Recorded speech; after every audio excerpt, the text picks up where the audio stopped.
Cool. Hey, it's great to meet you. Thank you so much for taking a minute after the show today. I appreciate it. So before we get into your life in consumer behavior and AI, I want to know first and foremost, one of the biggest shifts that we lived through was getting through this COVID pandemic. How many waves of living through that has affected the way that you do things now? I think it has affected a lot in every single way, and it was a major change in consumer behavior as a whole, and to all of us, because we got we didn't want to be inside the house, but we got very comfortable being inside the house, and we started to, adapt the house to all our wants and needs, and this is just scale tremendously. And now with AI, this is going to go to a whole other level because everything in the house will be here to serve us. So Yeah. it changes our behavior on how we perceive things. So let's get into the work, the good work that you do every day. I'm going to put you in front of a bunch of grade school kids. It's career day. One of the kids in the back of the room is curious and is like, "Hey, what do you do for a living?" What's your answer? I study the human brain and how that translates into actions. Okay. Because that's a very important thing. We tend to think that everything is separate, right? If I am in a digital format, I'm just being entertained or something, but everything at the end relates to emotions. Yeah. And if we only pay attention, for example, to devices, we don't pay attention on how our parents are eating on the table, we start missing the cues of what they like, what they don't like, how they react about something. And if we miss those cues, then when we go into the real world by ourselves, it gets very difficult because then we don't know how to read people. So basically, I read people. It's interesting. I just read a book about, kind of how the psychology of humans work with how things go viral and how things get popular. And it went back to the early days of Monet and all those painters. Like, how did they become world famous? And they talked about the early shows and spreading the word and all of those things. Human behavior and the way things gravitate and become big is absolutely fascinating. It is.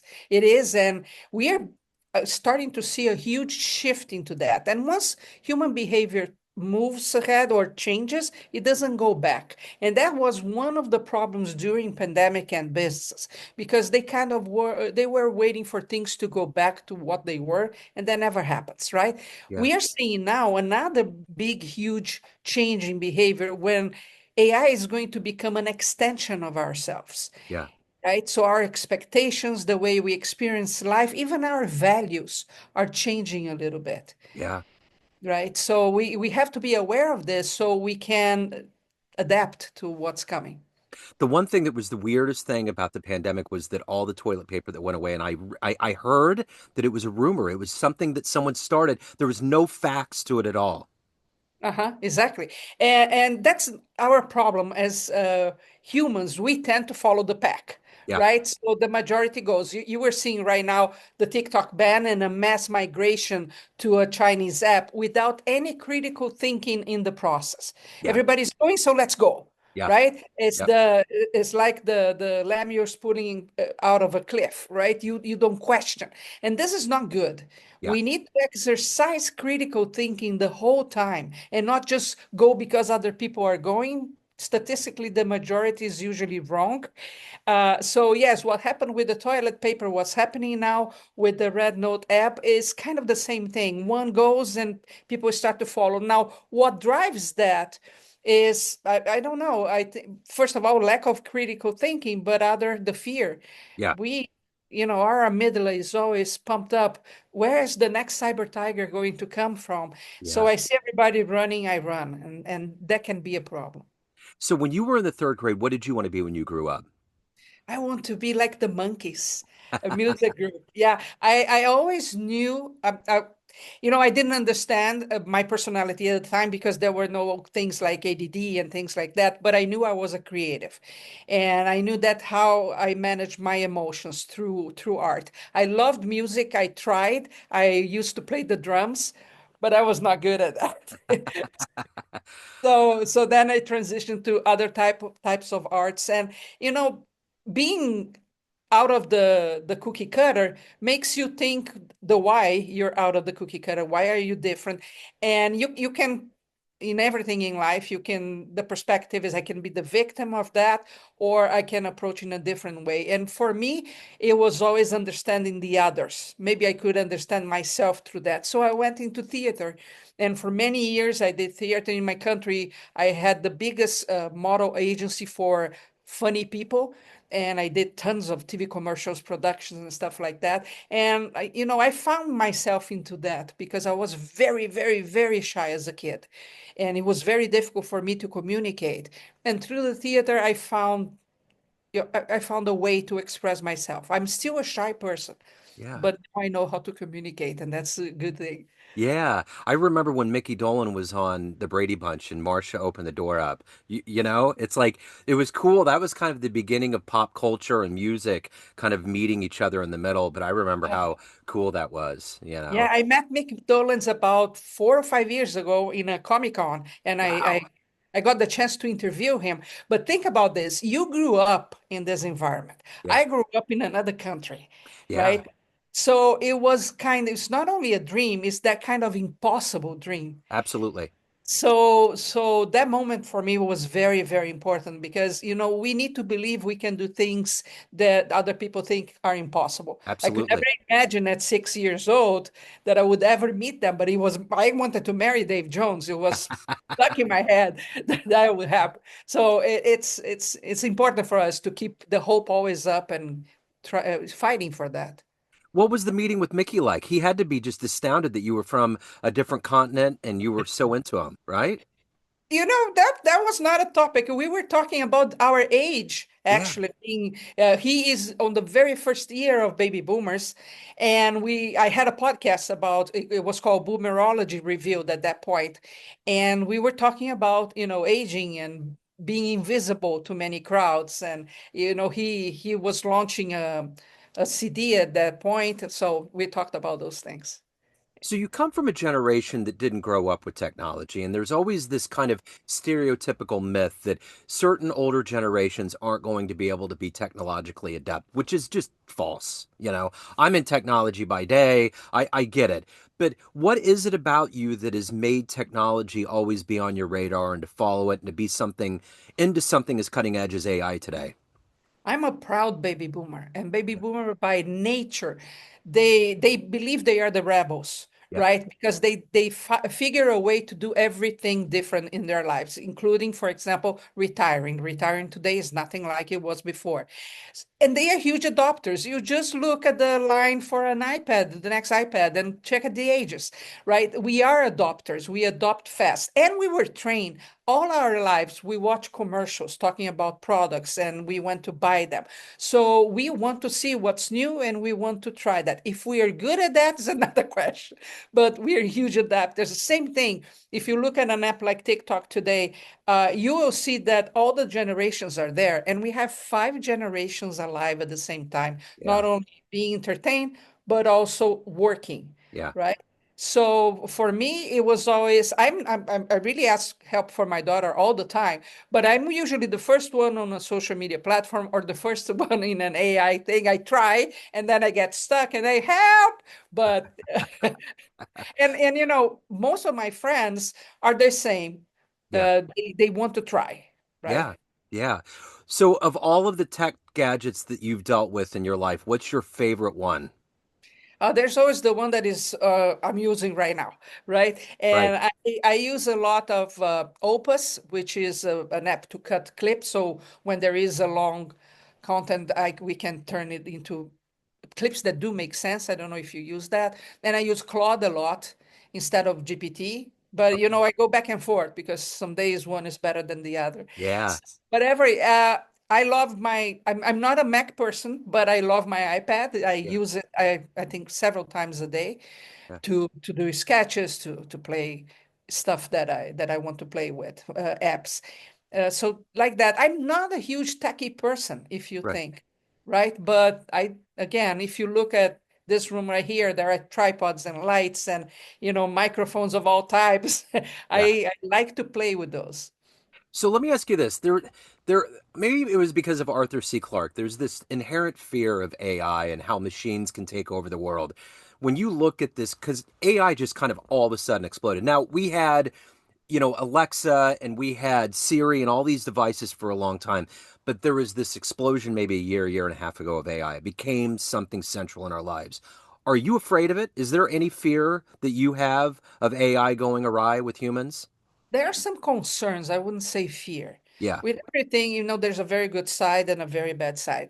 As a business owner, I'm always looking for the possibilities of things. So when I look at AI and I see all the possibilities, I was talking to this with my daughter yesterday because we have a production company going on for 9 years. And she just said, imagine if we had AI at that point.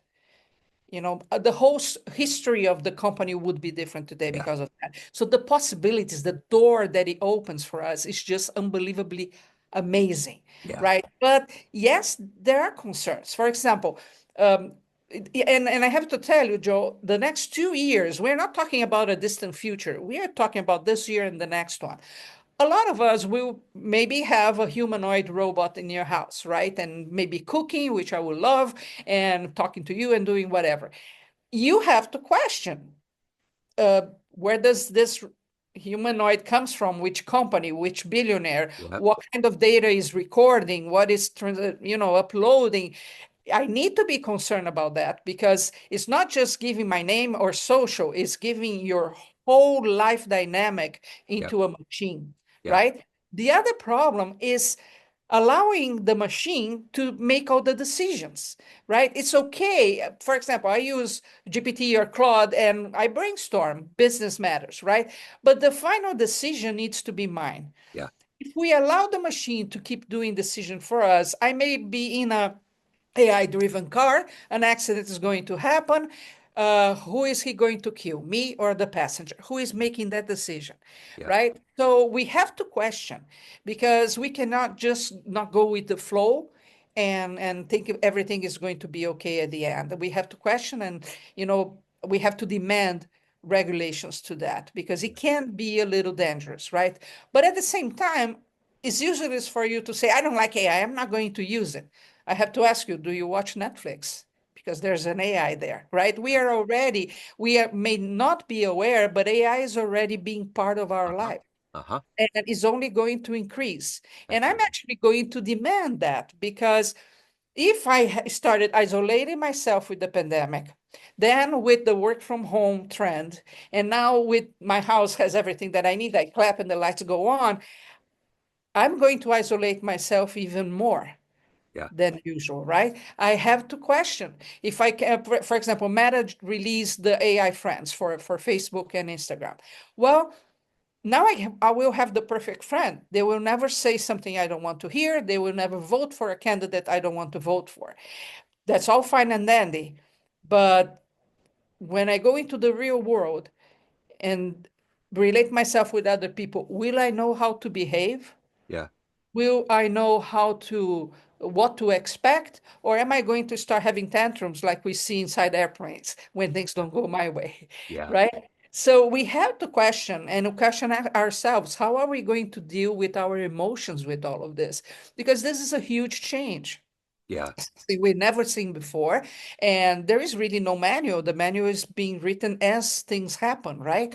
So we need to be aware, questioning all the time, and when we can have a voice, put the voice out, because yeah, or else, unfortunately, we may be victims of the greed of some people, right? yeah, yeah, for sure. So let me ask you this: who's been kind of an inspiration or a hero for you in your life? Oh, Seth Godin has been a big one. Yeah, I read all his books. Dan Kennedy is a huge market guy, for a direct marketer, and I've been following and learning from him for about 20 years now. Uh, but I think everybody that sees possibilities, I'm always after, yeah, right? Seth Godin has been a big one because he shifts the way you think all the time, and I think yeah, that's healthy.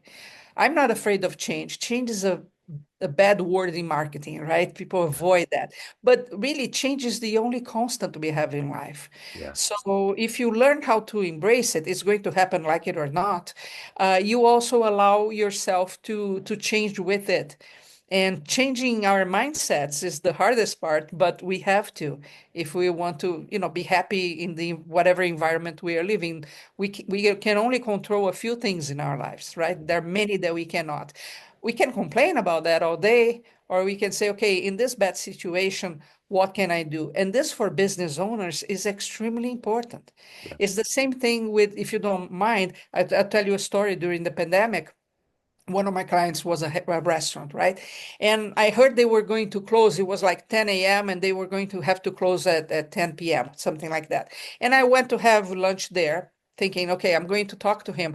He was not there, but all the employees and the manager, they would come to me and say, Shahar, this is the end of the world. I'm going to lose my house. I'm not going to be able to eat and blah, blah, blah, blah, blah. Everybody desperate.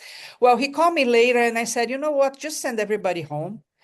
Everybody rests on the news. And then tomorrow we meet and we think about it, right? So that came the day, and we were there talking, lots of food that were going to be destroyed and things like that. And I said, okay, let's do two things.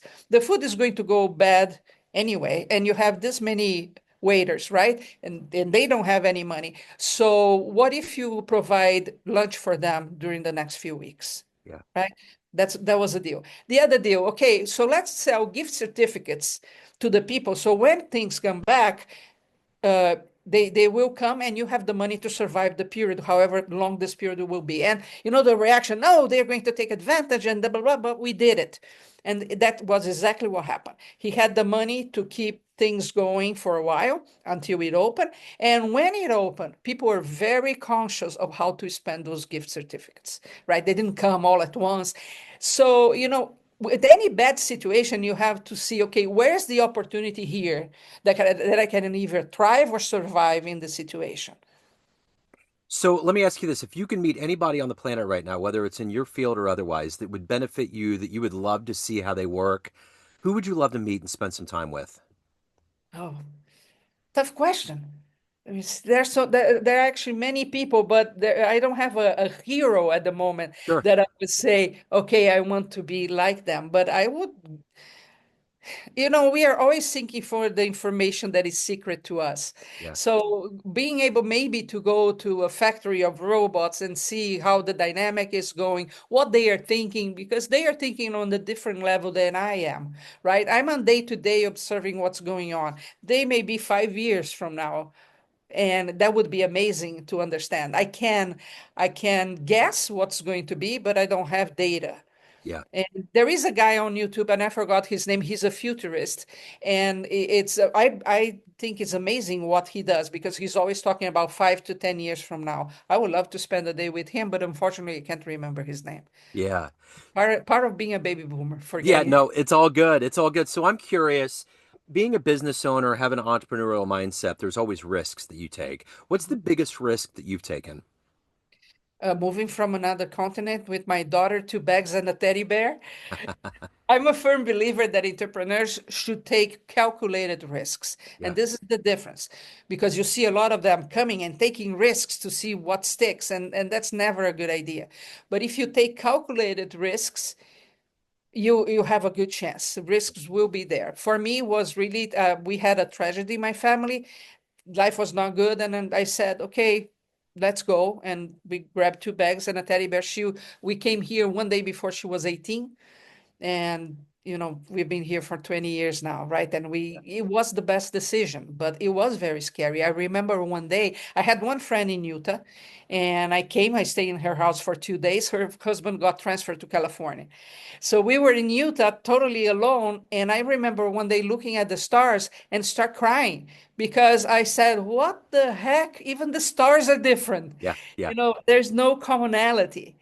Now I'm living this in a smaller scale because I am in Puerto Rico, and you always see how different the cultures are, Yeah. right? You have to adapt to small things that sometimes bothers you, even how many days Amazon takes to deliver a package. Yeah. So we are always having to adapt, but that was a very calculated risk. There is no danger. The first one, if everything went wrong, I don't know what would have happened.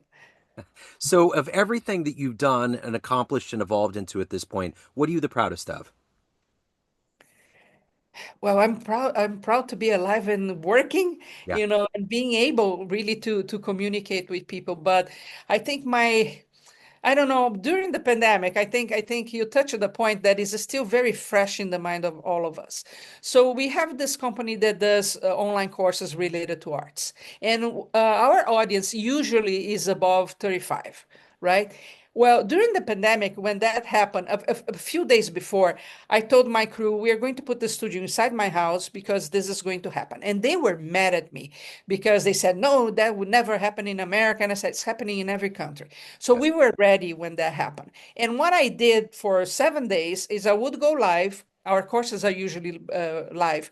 And I would go live and talk about how we would deal with that as artists, right? How we would deal with emotions, how important it was to actually stay making art, whatever the art you were making, because you need the emotions to go through a process for you to deal with that. And when you're creating art, that's exactly what you're doing, right? And we did that for 7 days, and then the world moved on. You have no idea how many emails and phone calls we got afterwards saying that we helped them be alive because they thought they were not going to be able to continue in that scenario, right? So I'm really proud of that. It's fun to make courses, it's fun to sell courses, but to know that you have impacted in a deeper way another human being is not an everyday thing, Yeah. right? Because we are always so into ourselves the whole time. And I said, well, I did that. And I did that having to fight to the whole crew before because I could be wrong. And at the end, I said, well, I just helped them be a little happier during that day or having a north because, what I didn't know myself, but I was saying, things will get stable. We are going to get out of the house and, we just need to go through this phase. And we got a lot. So I think from everything that I did, other than having my daughter, I think that was one of the best. Yeah. So everyone has a perception of you, family, friends, clients, everyone that knows you, but you run the show. What's your perception of you? Who do you think you are? Depending on the day and on the Yeah. moment. When I wake up, I think I'm too old for anything. But I don't know. Carl Rogers used to say that we all have masks, and for each group, we present a different mask. And I believe that is true. We are different in every single scenario and with the groups that we meet. I believe I'm a dreamer. And I'm always dreaming, and I'm dreaming about the things that can be and that can help. And I have a huge faith in human being, no matter how many times in a day they frustrate me for the things that they do without thinking. But I think we have this power inside us, Yeah. and we need to learn how to express and put it out. For Yeah. some of us, it's music. For some of us, it's other type of art. For some of us, I don't know, it's different. But we have to put that out. Yeah. That keeps us mentally healthy and keeps us going. We need to train our brains to be engaged with something the whole time. Yeah. So I think, yeah, sometimes it bothers me that I'm aging, but the thing that bothers me the most is that I like being here, Yeah.